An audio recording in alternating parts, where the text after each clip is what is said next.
Hello.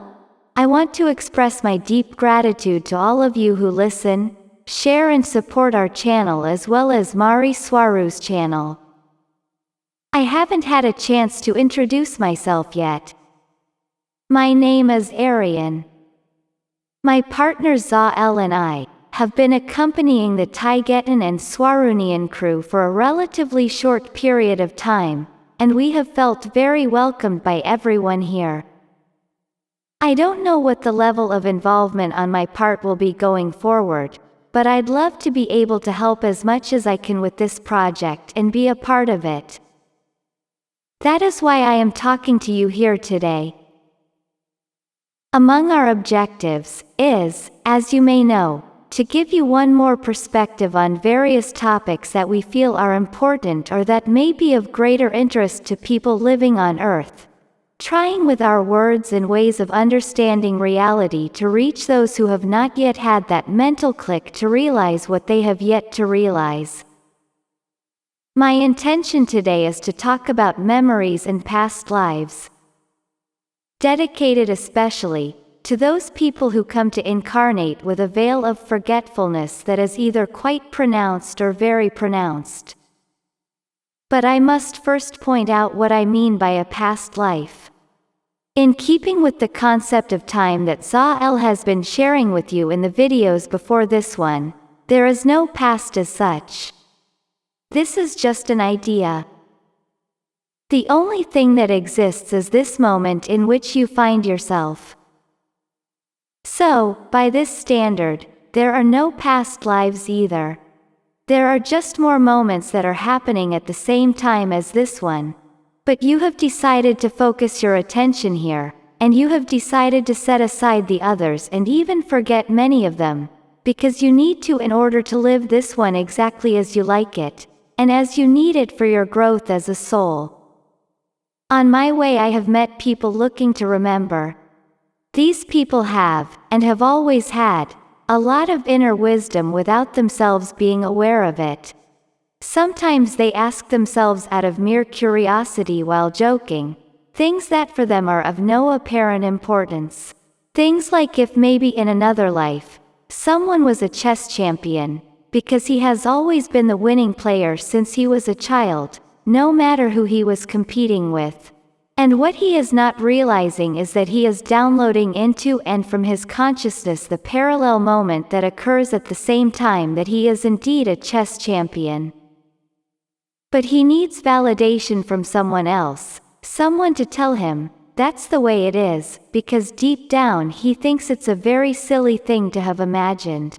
Often without realizing that it is they themselves, these people, who are coming up with the solution as they search for the answer, and that they don't need anyone to confirm that it is indeed something that goes with their personality or their life experience, and that from their situation, it is correct.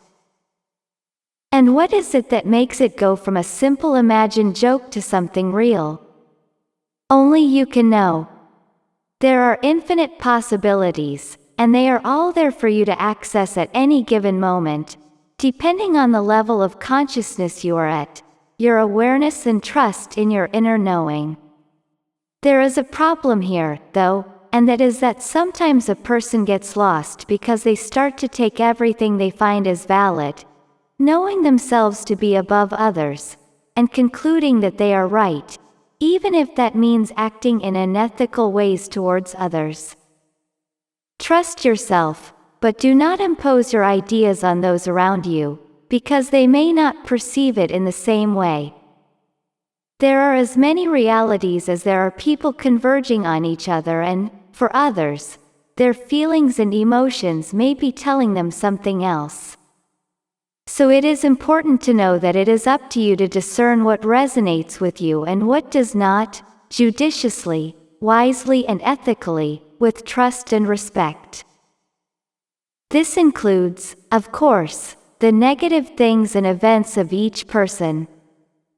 Knowing yourself, your personality, your shadows, the burdens you carry, your backpack, the experiences that have made you think one way or another. Because yes, the ideas you have now may be conditioned by what you remember, by what you agreed you should remember. And at the same time, those ideas condition what you will remember now, in the present moment. What is real is constructed by you and only you. You must be alert to every little detail, because it can be a clear clue to what you wish to retrieve in memory. The memory of past lives, that is, of these other moments that you access, can come in many forms. And I am only here today to tell you that you can remember for yourselves. I am but your own consciousness making you see that you can and must do it on your own. You must ask yourself what you want to know and focus on finding out.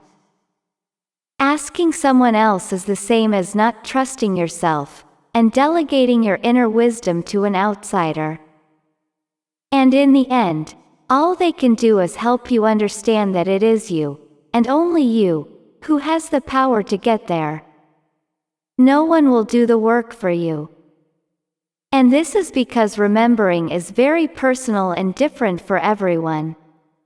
It depends on whether you want to hear from your loved ones off planet Earth, find the source of your health problem, see why you have a personality trait you don't want in yourself, or whether you are coming up with a repetitive situation whose reason for being there is so haunting you that you don't understand.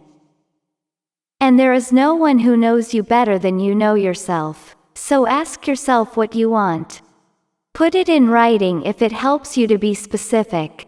The result may be an ambiguous answer that you have to decode, and it may not appear overnight, but will take time, months, or even years. It all depends on the degree of your focus. Not everything comes as clear as, in my past life I was a musician, and I was killed before I published my masterpiece.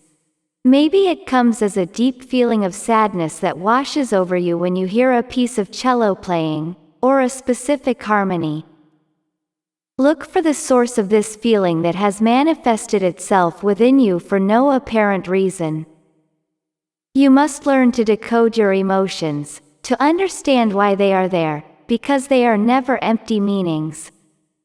Look for the source of what has been oppressing you for so long and has ended up affecting your health, the moment when you made a decree, the attitudes that have been hurting you. Find your fears and insecurities. Work on you. I know that being down there is difficult, that it is tiring and frustrating not to remember, but don't despair if you don't make it. It just means it's not the time. Keep this in the back of your mind.